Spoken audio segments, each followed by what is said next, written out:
bukan di baju ihram, tapi di badannya, bisa di rambut, bisa di badan anggota badan yang lain. Adapun ibu-ibu maka tidak tidak diperbolehkan untuk memakai parfum yang orang lain bisa mencium aromanya, ya. Baik. Dan Bapak dan Ibu sekalian, ketika kita memakai pakaian ihram kita, maka niatkanlah bahwa itu adalah pakaian ketakwaan. Kata Allah Subhanahu wa taala, "Wa libasut taqwa dzalika khair." Pakaian ketakwaan adalah pakaian yang paling mulia untuk seluruh manusia. Jadi kita pakai pakaian ihram kita, itu adalah perlambangan dari ketakwaan yang kita pakai di badan kita. Setelah itu Bapak dan Ibu sekalian, maka kita melanjutkan apa yang tadi kami sudah sampaikan, yaitu turun, makan siang, dan lain sebagainya. Nanti ketika kita sudah sampai di miqat, Bapak dan Ibu sekalian, maka kita akan memastikan masing-masing kita sudah berwudu. Karena disunnahkan untuk melafazkan niat ihram dalam keadaan kita sudah berwudu, dalam keadaan suci.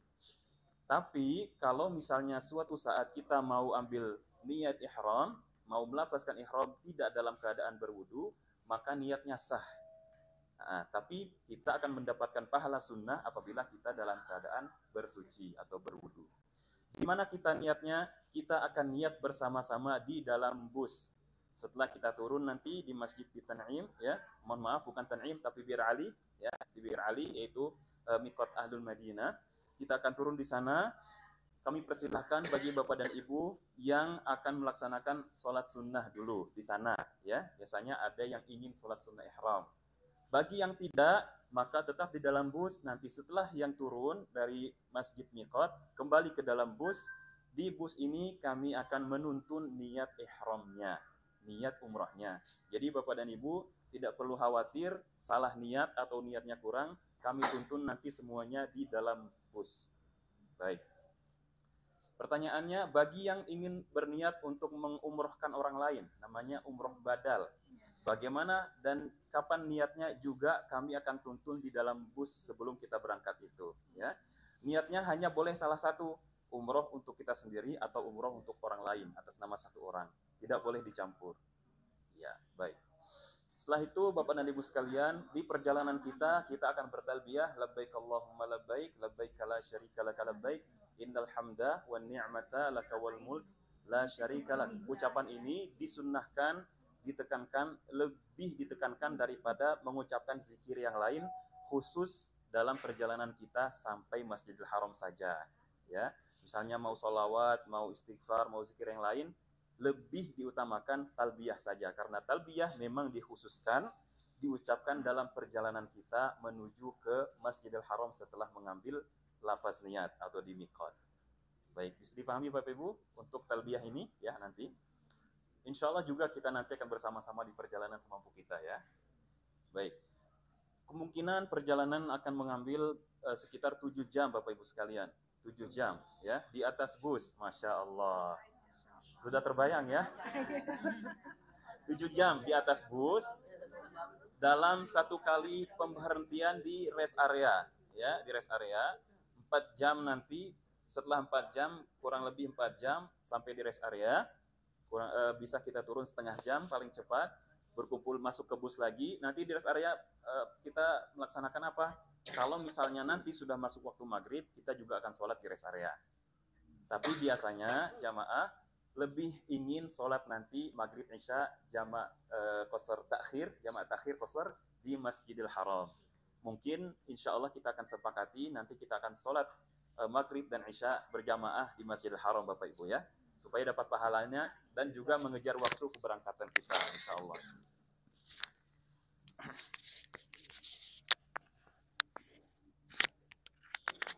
Baik. Nanti insya Allah kita sampai di hotel, Bapak dan Ibu sekalian. Hotel kita terbagi menjadi 2, ya. Ada hotel jamaah Ustadz Bustami dan hotel jamaah Ustadz Sumartono, ya. Saya belum tahu apakah jarak hotel kita ini memungkinkan kita untuk berkumpul bersama-sama atau tidak. Apabila tidak, maka kita akan melaksanakan tawaf dan sa'i sesuai dengan jamaah hotel kita masing-masing. Dan insya Allah aman, Bapak Ibu, ya, aman. Ya. Untuk teknis nanti, pembimbing akan memberikan informasi di mana letak berkumpul kalau misalnya lepas dari jamaah atau tidak sengaja hilang. Ya, kadang-kadang ada jamaah yang hilang, tidak bisa mengikuti langkah jamaah yang lainnya. Nanti kami akan memberikan informasi di mana berkumpul. Nanti akan kami jemput di sana. Orang-orang bilang biasanya di WC nomor 3. Jadi ada WC yang keliling di Masjidil Haram itu. Setiap WC memiliki nomornya sendiri-sendiri yang tidak sama. Dan ada WC nomor 3. Patokannya adalah di bawah Tower Zamzam. Yang gedung yang paling tinggi, yang ada jam di atasnya, ya, itu namanya Tower Zamzam. Atau Burj Sa'ah namanya. Nah, nomor 3 juga besar, nanti kelihatan dari kejauhan ya Bapak Ibu sekalian.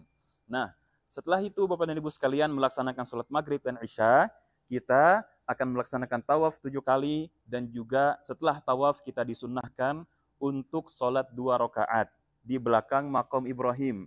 Sholat 2 rakaatnya itu diniatkan adalah sholat sunnah 2 rakaat tawaf. Sholat sunnah 2 rakaat tawaf. Kalau Bapak Ibu khawatir lupa, saya nanti sholat apa ya? Kami juga akan kasih tahu di sana nanti. Ya, jadi jangan khawatir. Ini hanya sebagai informasi dasar saja. Kalau lupa kami akan informasikan lagi di sana. Rakaat pertama membaca surat Al-Kafirun, rakaat kedua membaca surat Al-Ikhlas. Kalau tidak hafal bagaimana? Bisa membaca surat atau ayat yang lainnya. Ya. Tawaf itu Bapak dan Ibu sekalian dimulai sejak melewati Hajar Aswad. Melewati apa Bapak Ibu? Hajar Aswad. Ciri-cirinya nanti di Masjidil Haram di saat tawaf itu nanti mereka akan tandai garis lurus dengan lampu berwarna hijau. Hanya lampu hijau itu yang ada untuk menandai kita sudah melewati atau sedang melewati Hajar Aswad. Pas kita melewati itu antara lampu hijau sebelah kanan kita dan Ka'bah sebelah kiri kita yang ada Hajar Aswadnya, maka kita langsung mengucapkan Bismillahi Allahu Akbar sambil mengangkat tangan kanan kita menuju ke arah Hajar Aswad ini. Baik Bapak dan Ibu sekalian, apakah kita akan mencium Hajar Aswad saat tawaf nanti? Jawabannya adalah tidak. Jawabannya adalah tidak. Kenapa? Karena jumlah kita sangat besar. Dikhawatirkan kalau misalnya kita memaksakan untuk mencium Hajar Aswad saat tawaf perdana kita, akan banyak yang tercecer, kemungkinan kita tidak akan bisa menyelesaikan sampai sa'i dan seterusnya. Ya. Baik, kita tawaf 1 kali, mulai dari Bismillahirrahmanirrahim, itu dihitung mulai yang pertama. Kita tawaf keliling terus, nanti lewat lagi Hajar Aswad yang kedua, kita ucapkan Bismillahirrahmanirrahim. Replika Ka'bah ya? Baik, nanti saya nggak kelihatan kalau sebelah sana mungkin. Baik.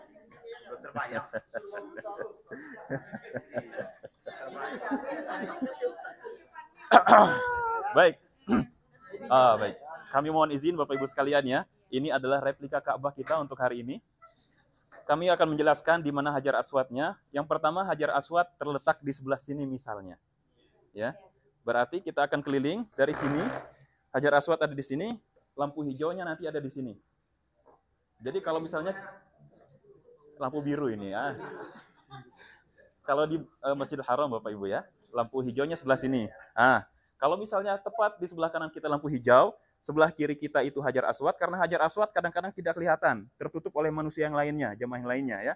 Kita akan ucapkan Bismillahirrahmanirrahim. Kita sudah mendapatkan pahala mencium Hajar Aswad seperti itu. Ya. Lalu kita baca setelah itu subhanallah walhamdulillah wala ilaha illallah wallahu akbar. Saya tidak kelihatan Bapak Ibu ya. Nah, lanjut. Baik. Lalu di sebelah sini karena tadi yang sana itu Hajar Aswad, ini namanya Rukun Yamani. Ya. Memang ada nama-namanya masing-masing rukun. Ya. Baik, di Rukun Yamani ini kenapa saya khususkan Rukun Yamani sebelah sini? Maksudnya saya sebutkan namanya karena di sini disunahkan oleh Rasul melafazkan doa Rabbana atina fid dunya hasanah wa fil akhirati hasanah wa qina adzabannar ya. Memang disunnahkan kalau misalnya kita mampu menyentuh Rukun Yamani ini kita sentuh. Tapi kalau tidak bisa maka tidak perlu mengucapkan Bismillahirrahmanirrahim. Ya.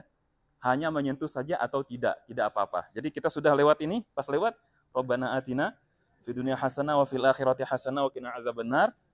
Pas dia melewati sini lagi, berarti kita sudah menyelesaikan tawaf yang 1 kali dan langsung otomatis mulai yang kedua. Ya, Bismillahi Allahu akbar. Seperti itu. Jadi Bapak dan Ibu sekalian, kita akan mengelilingi ini sebanyak sekitar 7 kali. Ya. Kalau misalnya ragu bagaimana? Cara menghitungnya, silahkan mengikuti kami. Kami akan menghitung dengan spesifik jumlah dari tawaf yang sudah kita laksanakan. Ya, jadi tidak perlu berdebat nanti Bapak Ibu. Misalnya, Ustadz kurang 3, saya tadi hitungnya cuma 4. Padahal kita sudah 7, misalnya begitu. Kalau misalnya kasusnya seperti itu, mau tidak mau kami persilahkan untuk tambah 3 lagi. Ya, kita tunggu. Tapi biasanya insya Allah kita akan setiap selesai menyelesaikan satu tawaf atau tawaf kedua dan seterusnya, kami akan bilang, kita sudah selesai tawaf kedua ya, mulai tawaf ketiga ya. Seperti itu, kami akan menginformasikan seperti itu Bapak Ibu. Baik, apa yang dibaca selama kita dalam perjalanan mengelilingi Ka'bah atau disebut dengan tawaf ini Bapak dan Ibu sekalian, yang kita baca adalah doa-doa, bisa doa-doanya yaitu dari buku yang ada, buku zikir yang ada. Ya, Bapak Ibu semua punya bukunya? Bisa dibaca itu. Kalau tidak bisa, tidak memungkinkan karena kondisi misalnya berdesak-desakan, bisa dengan berdoa zikir yang ada dalam pikiran kita, yang kita masih ingat. Atau doa bahasa Indonesia yang menjadi kepentingan kita datang ke sini. Ya, karena insya Allah nanti kami juga akan membimbing doa itu, tapi besar kemungkinan suara kami tidak sampai ke semua jamaah. Ya, jadi solusinya adalah silakan berdoa sesuai dengan kepentingan masing-masing, bukan kepercayaan masing-masing. Kepercayaan kita satu ya, tauhid. Tapi kepentingan masing-masing datang ke sini. Sudah bisa difahami Bapak Ibu sekalian? Baik. Setelah itu, setelah kita tawaf 7 kali, kita akan melaksanakan sholat sunnah 2 rakaat, yaitu sholat sunnah tawaf. Di mana lokasi kita melaksanakannya, yaitu di arah belakang Maqam Ibrahim. Kalau misalnya ini Ka'bah, Maqam Ibrahim itu ada di mana? Di sebelah saya sekarang. Saya sekarang berada di Maqam Ibrahim. Ya, di sini Bapak Ibu. Nah, di seterusnya di sini. Berarti kita akan sholat adalah di belakangnya sini. Tidak harus di belakang persis. Yang penting di daerah belakang Maqam Ibrahim. Ya. Memang di tempat itu dikhususkan tempatnya cukup luas agar jamaah bisa melaksanakan sholat sunnah tawaf 2 rakaat. Nanti setelah kita akan sholat, kita akan melaksanakan ritual yang luar biasa, yang sangat penting, yaitu dokumentasi foto-foto. Nah, untuk dijadikan sebagai tanda nanti kita akan dikasih oleh Sinai setelah kita sampai di Indonesia, diberikan tanda kita sudah melaksanakan umroh ya, seperti itu mungkin Bu ya. Sertifikat per orang fotonya. Sertifikat per orang fotonya nanti. Jadi Bapak Ibu mohon untuk tidak melewatkan kesempatan berfoto ini karena sertifikat sangatlah penting ya. Nanti diberikan, Allahu Akbar. Ijazah ya. Sebagai tanda ya. Baik. LC nanti lisensinya. Ya, LC. Apa itu panjangnya? Baik. Oke, sudah. Setelah tawaf, sholat 2 rakaat, berfoto, kita akan minum air zam-zam. Minum air zam-zam disunahkan oleh Rasul juga. Setelah beliau sholat atau setelah beliau tawaf, akan minum air zam-zam. Air zam-zamnya bisa diusap ke wajah dan juga ke arah kepala di atas ya. Itu memang disunahkan. Tapi jangan sampai mengguyur, nanti basah masuk angin. Diusap saja ya. Setelah itu Bapak Ibu sekalian, kita akan bersama-sama jalan menuju ke tempat sa'i. Ya, ke tempat sa'i. Mulai sa'i di mana Bapak Ibu? Di bukit yang bernama Bukit Sofa. Ya. Bukit yang kedua namanya Bukit Marwah. Ya, Bukit Marwah. Baik, ilustrasi Bukit Sofa ada di sebelah sini. Memang di sebelah sini. Misalnya ini Ka'bah, di belakang sini sebenarnya. Sebenarnya Bukit Sofa dan Marwah itu ada di sini Bapak Ibu. Apabila tempat yang tadi adalah Ka'bah. Di sini Bukit Sofa, dan setelah saya berjalan, di sini adalah lokasi Bukit Marwah. Ya. Baik, saya ulangi. Di sini adalah lokasi Bukit Sofa. Nanti disunahkan oleh Rasul, kita juga akan mengucapkan innas sofa abda'u bima bada Allahu bihi innas sofa wal marwata min sya'airillah faman hajjal baita aw i'tamara fala junaha alaihi ay yatawwafa bihima wa man tatawwa'a khairan fa innallaha syakirun alim. Panjang sekali ayatnya, kami akan membimbing Bapak Ibu nanti. Lalu Allahu Akbar, Allahu Akbar, Allahu Akbar, la ilaha illallah wahdahu la syarikalah, lahul mulku wa lahul hamdu wa huwa ala kulli syai'in qadir. La ilaha illallah wahdahu anjaza wa'dahu wa nasara 'abdahu wa hazamal ahzaba wahdah.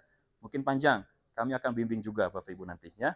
Kita ucapkannya di mana? Kita ucapkannya di Bukit Sofa, di sebelah sini saya ya, di Bukit Sofa sambil mengarah pandangan kita ke Ka'bah. Ya, memang Ka'bah itu ada di sebelah sininya, ini Bukit Sofa. Ini Ka'bahnya.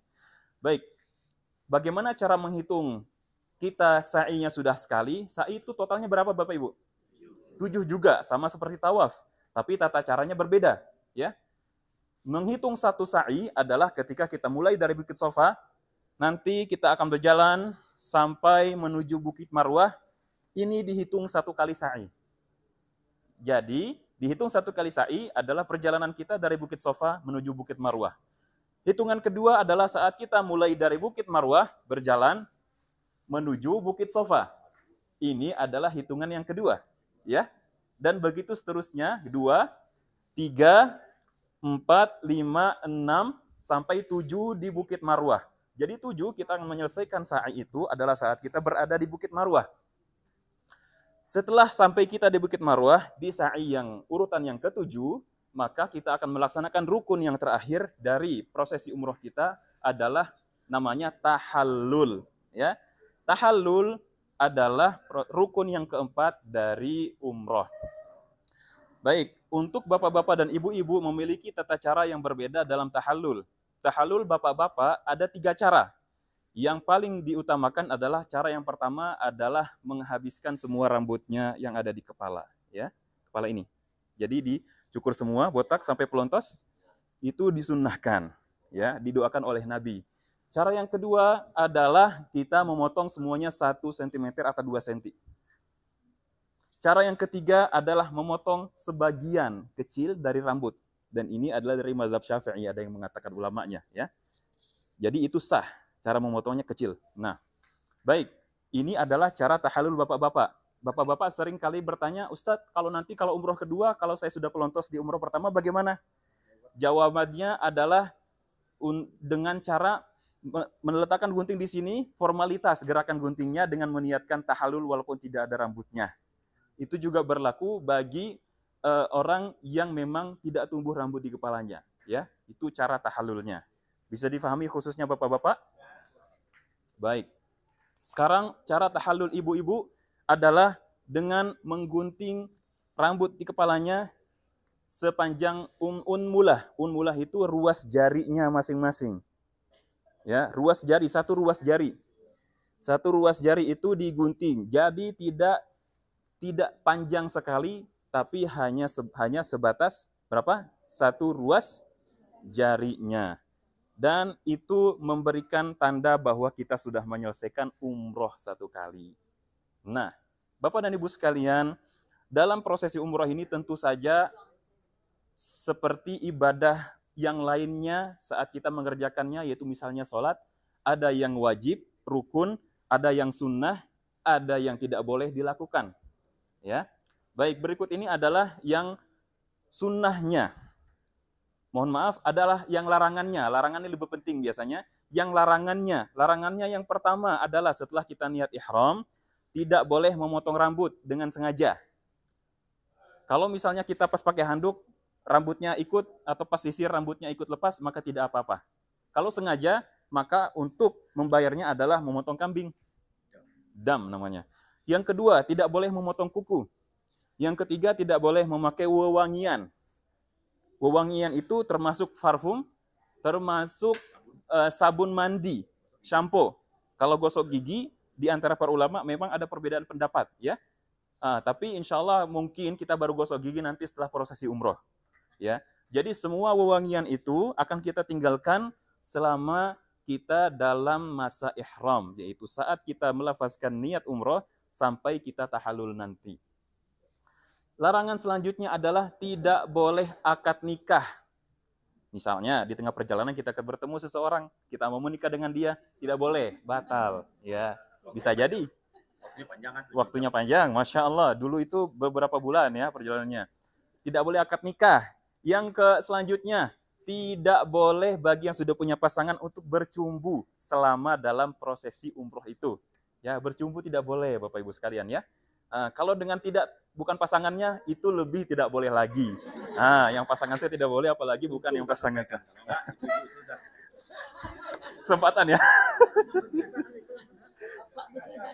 Oh, tidak sengaja. Baik. Baik, memang pertanyaan yang luar biasa ya. Pertanyaan bagus Bapak Ibu sekalian. Pertanyaan ini memang dibahas dalam kitab fikih Bapak Ibu sekalian, bukan pertanyaan sembarangan. Memang ada dalam kitab fikih itu hukum tidak sengaja melakukan hubungan suami istri saat ihram. Ada. Ah. Iya, benar.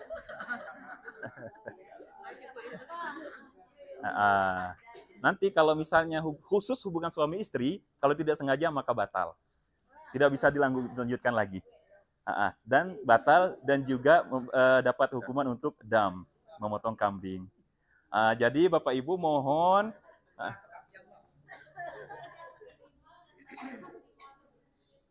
Oh baik. Baik, Bapak dan Ibu sekalian, maksudnya bercumbu ini adalah yang mengarah kepada hubungan suami istri. Kalau sekedar misalnya kita pegang tangannya atau kita menemani supaya dalam perjalanan sama-sama aman, maka tidak apa-apa. Ini maksudnya ada tambah-tambahannya, ya. Ya, baik. Insya Allah kita semua Bapak dan Ibu yang sudah berpengalaman sangat mengetahui itu, ya. Baik. Baik, ada pertanyaan lagi Bapak Ibu sekalian untuk bercumbu ini? Silakan. Yang untuk tahalul itu kan yang motong rambut itu kan ada sebagian yang tahu apakah motong rambut itu kan tidak tolong sama teman atau kadang motong rambut ada yang motong sendiri gitu. Oh iya, makasih. Ya. Baik Bapak dan Ibu sekalian, dalam hal tahallul, siapa yang memotong rambut kita? Jawabannya adalah siapa saja, mau kita sendiri, mau orang lain yang berihram atau tidak berihram, selama rambut itu terpotong dengan niat menyelesaikan rukun dari umroh. Boleh motong sendiri, ya. Karena namanya tahallul. Tahallul itu mutlak. Yang penting terpotong rambut itu dengan niat menyelesaikan umroh atau haji saat haji. Oke. Baik. Jangan buka auratnya. Ya, yang penting nanti untuk khusus ibu-ibu tentu saja ya, rambut adalah aurat bagi ibu-ibu, maka mohon untuk memotong rambutnya saat tahallul untuk mengamankan lokasinya. Kalau misalnya mau di Masjidil Haram, mungkin memilih tempat yang tidak terlalu banyak orang, atau bisa dilaksanakan di hotel. Ya, di hotel. Boleh. Boleh di hotel. Dengan syarat, jangan sampai pas sampai di hotel, mandi. Jangan mandi, kan nanti kan pakai sabun. Tahallul dulu, baru mandi. Ya. Khusus bapak-bapak, nanti kalau sampai hotel, jadi Bapak dan Ibu sekalian, kita akan melaksanakan tawaf sama sa'i itu setelah kita sampai di hotel, makan malam, cek kamar. Jadi tidak langsung kita sampai di hotel langsung tawaf, tidak. Kita akan makan malam dulu, ya. Kita akan cek kamar dulu. Biasanya bapak-bapak ada jemaah saya dulu langsung ganti sarung otomatis. Sampai hotel ganti sarung. Ustaz, enak ini pakai sarung. Enggak boleh, ya. Tidak boleh bapak-bapak pakai sarung. Harus tetap masih mempertahankan memakai pakaian ihram. Ya, baik. Kemungkinan kita akan sampai di hotel itu Bapak dan Ibu sekalian adalah jam 9 malam. Kurang lebih jam 9 malam biasanya begitu. Akan langsung makan dan barang-barangnya nanti kami akan menginformasikan di mana diletakkannya. Kita ambil, memastikan kamar kita masing-masing, kasurnya itu cukup. Ada misalnya 4 orang di dalam, kasurnya ada 4. Dan begitu seterusnya. Sampai semua oke, kita akan baru berkumpul di lobi hotel untuk sama-sama berjalan menuju Masjidil Haram. Allah Subhanahu wa taala berfirman, "Fala rafatha wala fusuqa wala jidala fil hajj." 3 larangan yang paling utama dalam berhaji dan umroh juga termasuk haji adalah fala rafatha, tidak boleh mengucapkan kalimat-kalimat yang keji, yang kotor. Wala fusuqa, tidak boleh melaksanakan atau berbuat hal-hal yang fasik, ya. Melaksanakan hal-hal yang fasik. Hal-hal yang fasik itu adalah melaksanakan dengan badan kita hal-hal yang dilarang oleh Allah. Wala jidala, larangan yang ketiga adalah tidak boleh berdebat kusir. Berdebat sengit, tidak boleh fil hajj, dalam haji dan umrah. Ini adalah 3 larangan yang sangat ditekankan dalam prosesi kita ini Bapak dan Ibu sekalian, karena ini adalah tujuan kita datang ke Tanah Suci, maka sudah sepantasnya kita memfokuskan pikiran kita untuk menyelesaikan, melaksanakan ibadah ini dengan sebaik mungkin. Semoga Allah Subhanahu wa taala memudahkan kita menuntaskannya dengan baik dan menjadi umroh yang mabrur insyaallah, amin ya rabbal alamin. Baik, Bapak dan Ibu sekalian, selanjutnya teknis bagi jamaah yang membutuhkan bantuan kursi roda. Untuk bantuan kursi roda Bapak dan Ibu sekalian, maka biasanya yang menawarkan bantuan itu adalah dia sudah membawa kursi rodanya, dijemput dari kamar hotel atau dari hotel, diantarkan tawaf, ditemani sa'i, juga dibimbing doa-doanya kalau tidak bisa, ditemani tahallul, dan diantarkan kembali ke hotel lagi. Ini adalah fasilitas yang atau pelayanan yang mereka berikan, jasa ya. Baik, untuk bayarnya kurang lebih sekitar 350 real. 350 real adalah jasa untuk memesan sekali prosesi tawaf, sa'i, dan sampai dikembalikan ke hotel masing-masing. Jadi Bapak dan Ibu sekalian, bagi yang merasa nanti tidak mampu untuk berjalan, dan mohon untuk dilihat masing-masing Bapak Ibu, jangan memaksakan diri. Karena kalau misalnya nanti di tengah-tengah sa'i bilang, Ustadz, saya pulanglah ke hotel, saya nggak mampu lagi jalan. Itu tidak boleh Bapak Ibu sekalian, tidak bisa membatalkan prosesi umroh kita di tengah jalan, tidak bisa. Harus diselesaikan apapun risikonya. Nah, caranya bagi Bapak dan Ibu yang memang dari awal dirasa tidak mampu, kami benar-benar menyarankan untuk memakai jasa ini, Bapak Ibu sekalian. Ini memudahkan kita. Pertanyaannya, bagaimana untuk Bapak Ibu yang masih sehat tapi mau naik kursi roda? Tidak boleh. Ya. Harus jalan. Ini bagi yang uzur saja. Yang uzur. Nggak boleh. Saya mau santai lah sambil bawa kopi, ya kan? Nggak boleh, Bapak Ibu. Tidak boleh. Main otot namanya di Padang, Ustaz. Begitu. Jadi mungkin begitu ya, Bu Indah ya. Tidak boleh Bapak dan Ibu sekalian memakai fasilitas ini bagi yang tidak uzur. Adapun yang uzur Bapak dan Ibu sekalian, maka kami sarankan memakai fasilitas ini. Dahulu kala di zaman Rasul Shallallahu Alaihi Wasallam, salah satu istri Rasul itu melaksanakan sa'i selama 3 hari. Sa'inya dilaksanakan berapa hari? 3 hari. Maksudnya adalah karena istri Rasul pada saat itu memang memiliki badan yang cukup gemuk, dan menyusahkan beliau untuk menyelesaikan sa'i dalam sekali putaran atau dalam sekali prosesi. Jadi beliau itu melaksanakan 2 kali sa'i, istirahat di rumah, besoknya lanjut, yang 3 kali, besoknya lagi, lanjut lagi. Jadi itu boleh dilaksanakan, tapi dengan syarat tidak boleh melaksanakan hal-hal yang dilarang yang saya sebutkan tadi. Selama 3 hari. Selama belum menyelesaikan tahallulnya itu. Baik, bisa difahami Bapak Ibu sekalian? Bisa ya? Ada pertanyaan di sini? Silahkan Bunda.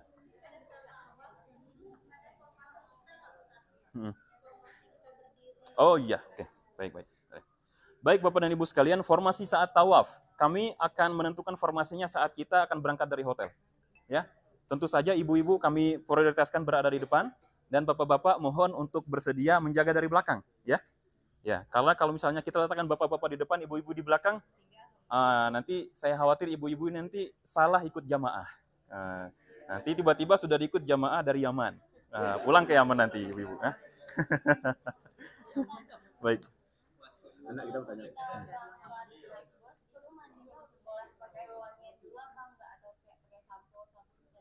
Oh ya, terima kasih Kak. Baik. Bapak Ibu sekalian, disunahkan kita memakai wewangian sebelum ke mikot. Itu sunnah. Tapi setelah kita melafazkan niat di mikot, itu menjadi hal yang haram. Ya. Jadi memakailah pakaian yang Bapak dan Ibu bisa pakai. Bapak-bapak utamakan, sangat-sangat disarankan dalam kondisi sangat wangi, ya, itu sunnah. Maka setelah kita melafazkan niat ihram, semua hal itu tidak boleh lagi dilakukan, baik itu bagi bapak-bapak dan juga bagi ibu-ibu. Ya. Justru itu berarti wangi-wangi sekali, bagus. Kan tidak dipakainya setelah ihram. Walaupun baunya masih ada, aroma parfumnya masih ada saat kita dalam perjalanan, maka itu bagus. Ya, yang penting syaratnya dipakainya sebelum ke mikot. Ada pertanyaan Bapak Ibu sekalian? Mohon maaf ya. Sebelum baca niat. Benar ya. Silakan, Pak.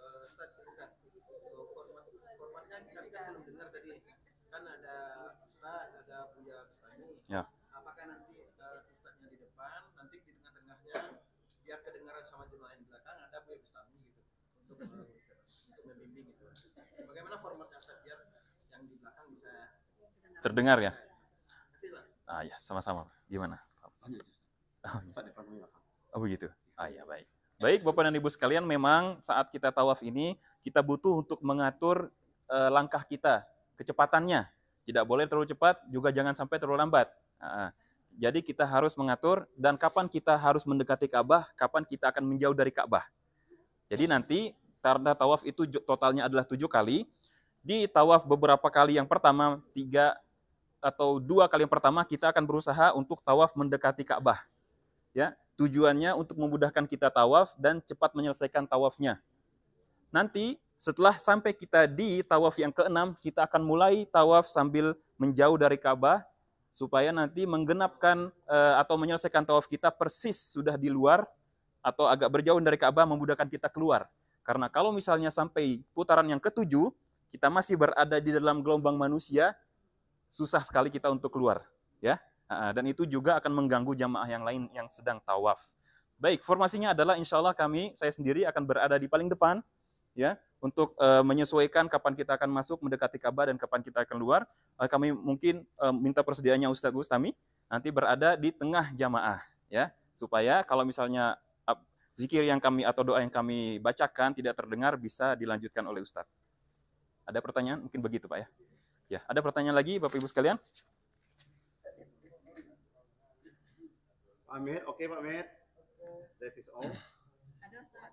Oh iya, silakan Bunda. Kebiasaan kita kalau tawaf atau masih yang wajib itu Ustaz, kita kan kalau tawaf makin lama makin dekat, akhirnya nempel ke Ka'bah, biasanya aku ini megang gitu. Oh iya, baik. Sehingga tertinggal ya. Oh, terima kasih. Kena bau. Kan pakai wangi-wangian itu. Oh iya, ya. Siap. Bapak Ibu sekalian, memang saat kita tawaf mengelilingi Ka'bah ada kemungkinan kita akan sangat dekat sekali sama Ka'bah. Tapi Bapak Ibu sekalian, jangan mengira saat kita dekat itu kita mampu menggapai Ka'bah itu. Tidak. Karena biasanya, walaupun 1 lapis manusia yang ada di situ atau 2 lapis, susah sekali kita untuk tembus. Karena semua orang saat itu ingin menyentuh Ka'bah. Maka, kita semua Bapak dan Ibu sekalian, saat kita tawaf bersama-sama, kami menekankan, jangan sampai berniat untuk memegang Ka'bah saat tawaf bersama-sama. Kapan Bapak dan Ibu ingin memegang Ka'bah? Boleh saat tawaf sendiri, tawaf sunnah. Datang, masuk, tawaflah di situ, sentuh Ka'bah, berdoa berapa lama pun silahkan. 5 hari kita sana. 5 hari, Masya Allah. Insya Allah waktunya sangat panjang.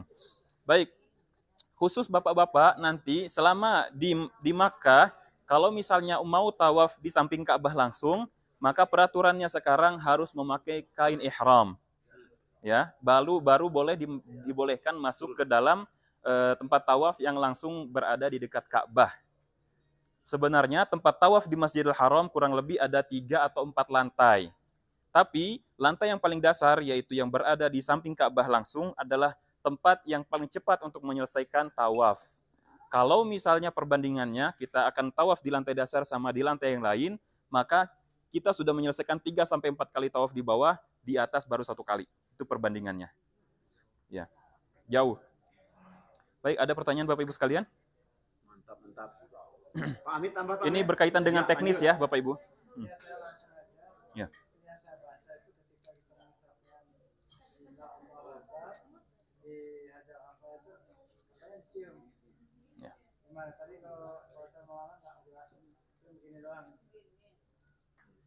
Syarat mencium Ka'bah. Terima kasih, Pak Hamid. Bapak dan Ibu sekalian, ada 3 cara dalam kita menyentuh atau tidaknya Ka'bah. Cara yang pertama adalah apabila kita mampu untuk mencium, maka kita ini tadi Hajar Aswad ya? Hajar Aswad ini, kita cium. Kalau tidak bisa kita cium, cara yang kedua, kita sentuh Hajar Aswadnya, dan bekas sentuhan dari tangan kita cium. Saat itu kita cium tangan kita, kenapa? Karena habis bersentuhan dengan Hajar Aswad. Cara yang ketiga adalah yang akan kita laksanakan nanti adalah karena dari jauh, maka kita bismillah, ya Allahu Akbar. Kenapa tidak kita cium? Karena tangan kita belum bersentuhan dengan Hajar Aswad. Keutamaannya mana? Keutamaannya sesuai dengan kondisi kita masing-masing saat itu. Kalau misalnya ada kemungkinan besar kita bisa cium, lebih utama kita cium. Tapi kalau karena uzur, karena kita banyak orang, dan juga nanti di sana banyak orang yang berdesakan masuk mau ke Hajar Aswad, maka pahala kita ketika kita bilang bismillah Allahu Akbar dari jauh, sama dengan pahala kita mencium Hajar Aswad itu. Ya. Dan itu tidak membatalkan, ya. Itu sama saja Bapak Ibu sekalian. Mungkin begitu Pak jawabannya. Wallahu a'lam. Baik, Bapak dan Ibu, Ini tentang teknis ya, kami persilahkan bertanya apabila masih belum difahami. Bapak Ibu, kalau belum ada, Ustaz masih berdiri, ingat-ingat pertanyaan kita nanti ya. Kan setelah kita mandi kan biasanya kan kita pakai wangi-wangian sebelum makannya, Boleh? Boleh.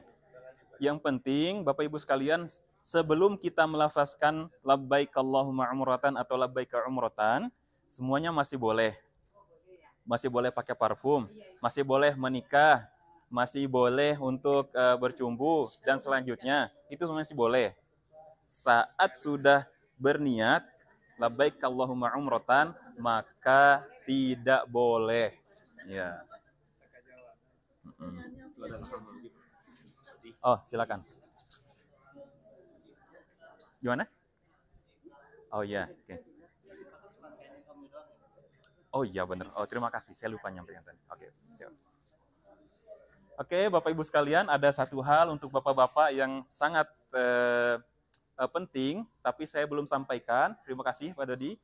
Saat kita memakai pakaian ihram, Bapak-bapak tidak memakai pakaian yang lain selain pakaian ihram, termasuk pakaian dalam, ya. Jadi pakaian dalam, ketika itu sudah memakai pakaian ihram, tidak boleh memakai baju dalam, celana dalam, kaos kaki, kopiah, itu tidak dipakai lagi. Baik, Bapak dan Ibu sekalian, untuk Bapak-bapak apa saja yang boleh yang selain pakaian? Apa itu selain pakaian? Aksesoris. Kacamata, jam tangan, shawl, ID card, itu semua aksesoris yang dipakai. Atau misalnya ransel, itu ransel juga adalah bukan pakaian, ya. Baik. Jadi semuanya bisa dipakai kecuali pakaian yang dijahit membentuk badan. Yang dijahit membentuk badan tidak boleh dipakai. Kalau misalnya saat kita ihram, nanti misalnya umroh kedua itu kemungkinan kita akan niat ihramnya zuhur, baru kita laksanakan nanti setelah habis asar. Nah, berarti zuhur itu biasanya kita istirahatkan. Kalau kita pakai selimut bagaimana? Maka boleh karena tidak membentuk badan.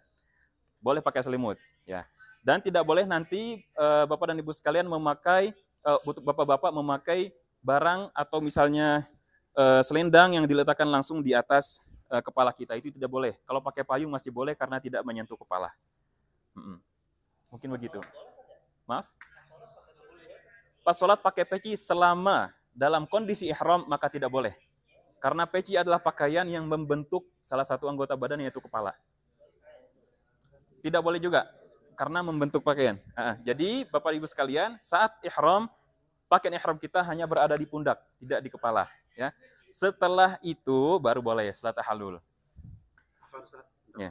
Baik Bapak Ibu, ini karena saya bapak-bapak, ini Bu, pengalaman tahun dulu, 2017 dulu, ada jemaah kita orang Siak di kampung.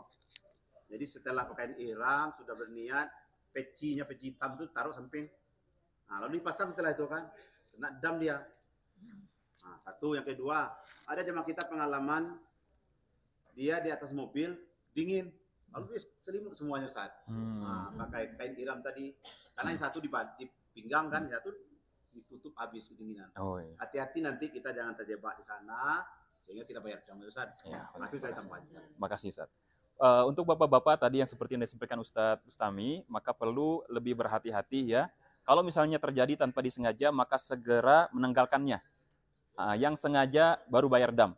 Juga kalau misalnya tidak sengaja nanti terkena percikan wangi-wangian, segera dicuci ya semaksimal mungkin. Walaupun nanti masih ada bekasnya tidak mengapa. Yang penting sudah usaha dicuci. Tapi kalau misalnya sudah sengaja, itu yang harus bayar dam.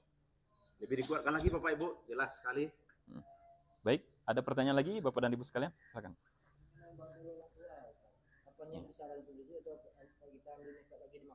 Oh ya, terima kasih.